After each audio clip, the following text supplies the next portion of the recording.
Hi guys, what's up, Zax here. Today we are here with the second episode of What the Fans Want in F1 2014. In the background you're just seeing some sprint mode gameplay. I don't think it's the best gameplay in the world, but sorry, it's just all I had on my hard drive as I'm recording this.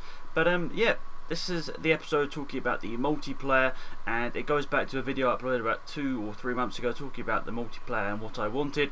Here's the first comment that I got, or I picked out, from Leon Ali saying, "Game ideas, don't make it glitchy, don't copy and paste F1 2013, don't put in useless features, keep career mode interesting by adding features, penalise online drivers that consistently forget to press the left trigger," which, if you don't know, that is the brake. So, interesting things there. So, I think the big thing, I know Leon said it in a bit of a weird way, but I think they do need to penalise the drivers that just cause accidents and purposely ruin people's races. I mean, sure, you can get penalties and all that sort of stuff, but it doesn't really teach the people that keep constantly crashing into people that you can't do this. You can't just keep crashing into people.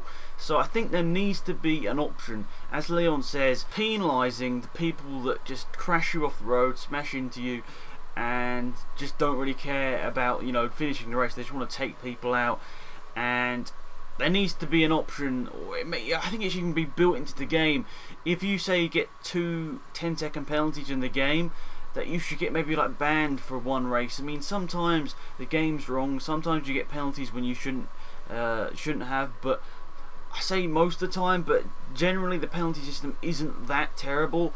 And say you get 2 10-second penalties in one race, maybe a race ban or maybe like a 30-minute cooldown would be probably the best thing to do. I mean, you can't really do a race ban because it's sprint mode, but I think maybe a 30-minute cooldown is probably the sort of thing they need to add into the game, that you just, you know, maybe a certain amount of accidents over a certain amount of races, that you have a cooldown, maybe you're banned from online for a day.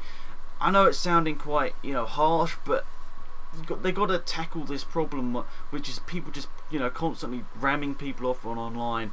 It needs to be fixed, because a lot of us out there just want to have some fun racing on sprint mode, and these rammers are getting in the way of our fun. So that definitely needs to be fixed.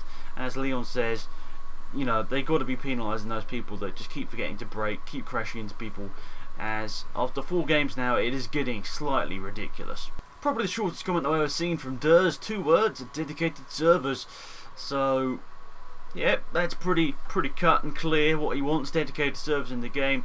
I think Battlefield's a game that's got dedicated servers, correct me if I'm wrong, but dedicated servers, I think, in every game that has got them, I think is generally seen as pretty good, but I can't actually remember the last game I played that I know has dedicated servers. But that, you know, I think pretty much what he's saying is there needs to be some sort of fix for this sort of lag that we've had ever since 2010. The online has never been really perfect. The netcode has never really worked. So yeah, there definitely does need to be something improved for the online. That they need to code it maybe a tad differently. A quick example on where maybe the netcode is going slightly wrong is back in 2012, Tia McMurdoch, Ben, a fellow F1 YouTuber, you've probably heard of him, he was racing in the Afro League, and say you were going down like the main straight in, you know, Germany or whatever, and he was, you know, for example, on the left side of the track, but on someone else's screen he was like on the right side of the track. That's the sort of thing that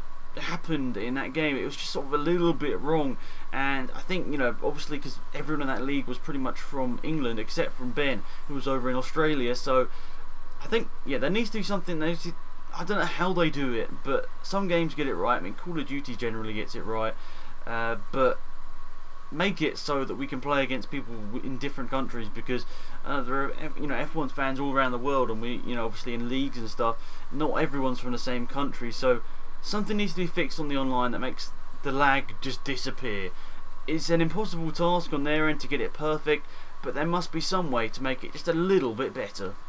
Last comment coming in from Santiri, and he says there should be a 2-player online career mode where both of you can be in a different team and also get contracts, etc. Very interesting. I can't remember if that's what I mentioned in that video, but it's definitely an idea which they could implement, probably not into F1 2014, but something in the future which I definitely think would be interesting. The fact, you know, not a co-op career, because he maybe doesn't want to be on the same team, but a career where you and a friend can go through 2-3 career modes and be in different teams alongside an AI teammate, and I'm sure there's a way to do it in the current game, but having it as a game mode would be quite cool. Maybe it could even be a sort of section of the co-op career, sort of a different version of co-op career. It surely wouldn't take that much. It probably wouldn't be hardly any different at all to code. So definitely something I think they should think about. But some great comments once again, guys. Thanks for tuning into this video.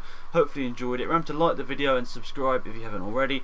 But until next time, it's been Axe. I'm out of here. Goodbye.